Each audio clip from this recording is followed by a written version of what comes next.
Vamos à segunda expressão. Lucas 23, 43.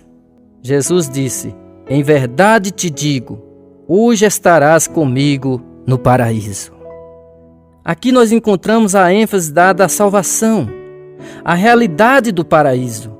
Como previsto nas Escrituras, Jesus seria tido como transgressor.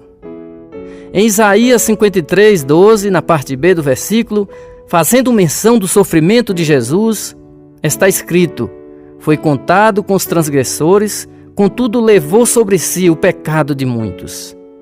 Jesus então é crucificado no meio de dois ladrões. A Bíblia diz que um deles reconheceu que Jesus era o Messias, numa passagem linda das Escrituras. É a passagem que mostra o arrependimento, o reconhecimento da escravidão ao pecado, a volta para Deus, a conversão a Jesus Cristo. Um dos ladrões ficou conhecido como o bom ladrão. Veja que coisa interessante que aprendemos aqui. O texto de Marcos 15, 31 a 32 diz assim: de igual modo, os principais sacerdotes, como os escribas, escarnecendo entre si, diziam: salvou os outros, a si mesmo não pode salvar-se. Desça agora da cruz o Cristo, o Rei de Israel, para que vejamos e creiamos.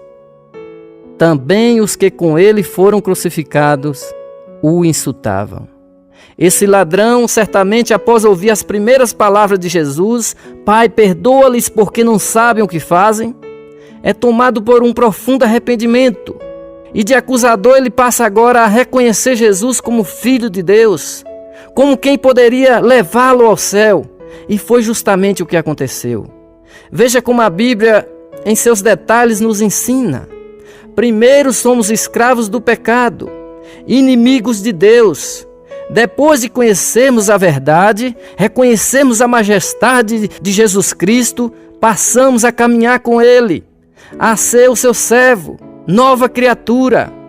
Isso foi registrado de maneira que foi exatamente para não deixar dúvida que aquele ladrão não era um cristão até aquele momento. Ele era um ímpio. Quem sabe teria cometido crimes horrorosos, teria matado, roubado. Mas agora aquele homem se arrepende à beira da morte, nos últimos minutos de sua vida. Veja como foi esse momento. Em Lucas 23, a partir do versículo 39, está escrito: um dos malfeitores crucificados blasfemava contra ele, dizendo: não és tu o Cristo? Salva-te a ti mesmo e a nós também. Respondendo-lhe, porém, o outro, repreendeu-o, dizendo: nem ao menos temes a Deus, estando sob igual sentença? Nós, na verdade, com justiça, porque recebemos o castigo que os nossos atos merecem, mas este nenhum mal fez. Veja a compaixão daquele homem para com Jesus. Não ficou só nisso, porque nas palavras que ele expressa adiante, fica claro que o seu coração de pedra foi quebrado, moído e transformado num novo coração. Enquanto o outro ladrão ficou na dureza do seu coração, este ladrão suplicou a Jesus uma coisa grandiosa, algo de maior importância na vida de um homem neste mundo, que é a salvação da sua alma.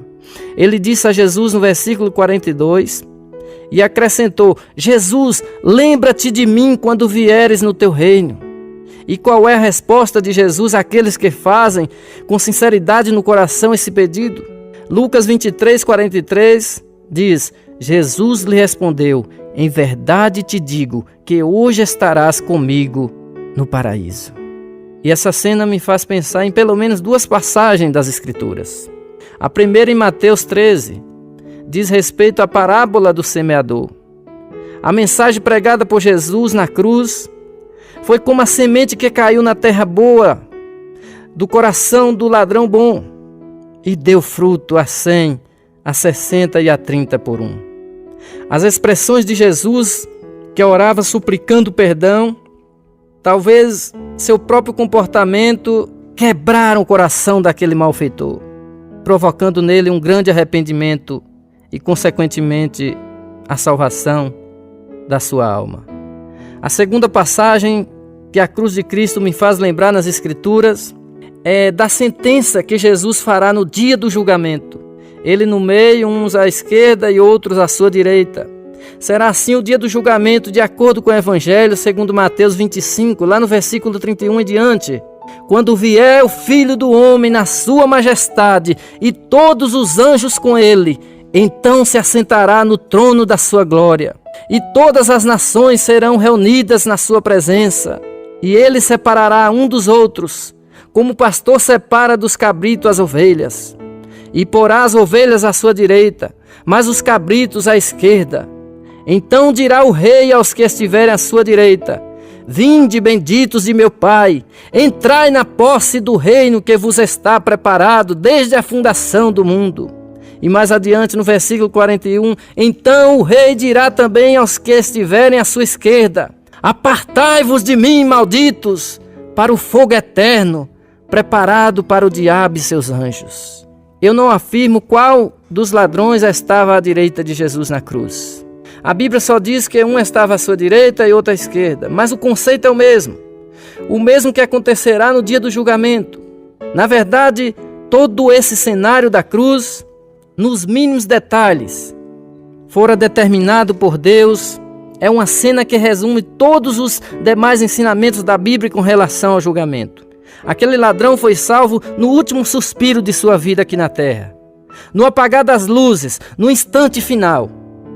Isto mostra que não importa o que somos, o que já fizemos, qual pecado cometemos, aquele homem estava sendo crucificado, certamente por crimes horrendos que foram praticados ao longo de sua vida. Jesus é que pode nos perdoar e nos purificar de todas nossas iniquidades. Talvez você se ache incapaz de servir a Deus, olhando para a sua situação atualmente, mas saiba que para Deus tudo é possível. Ele quer apenas que nos arrependamos e reconheçamos a Jesus como nosso Senhor e Salvador. Aliás, esta foi a missão dele aqui neste mundo, trazer-nos a salvação através do seu sofrimento naquela cruz. O Evangelho de Lucas, no capítulo 23, no versículo 43, diz que Jesus lhe respondeu: Em verdade te digo que hoje estarás comigo no paraíso. A salvação é eterna. A salvação é gratuita. O desfrute do céu é instantâneo à nossa morte física. Entre tudo o que nós vimos, este é o ensinamento nesta frase de Jesus. A salvação é possível com arrependimento e o céu é real. É instantâneo a nossa morte física neste mundo.